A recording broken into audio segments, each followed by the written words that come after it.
দর্শক মন্ডলী, আপনাদেরকে এখন তেলের ঘ্যানের কাছে নিয়ে যাচ্ছি।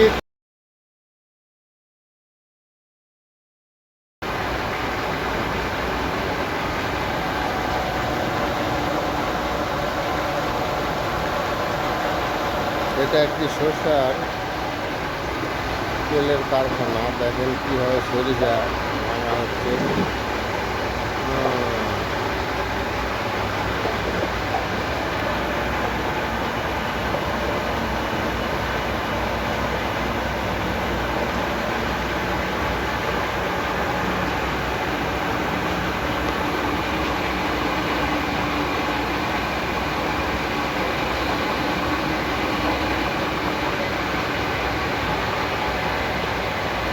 প্রতিদিন কি পরিমাণ তেল আপনি ভাঙতে? 100 কেজি, 120 কেজি এরকম। এটা তেল?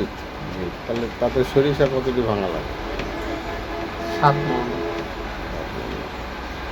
6 মণ, 7 মণ এরকম অ্যাভারেজ। সরিষার দাম কেমন, তেলের দাম কেমন? সরিষা এখন শুকনা 3500, 3600, তেল খুচরা 190 টাকা।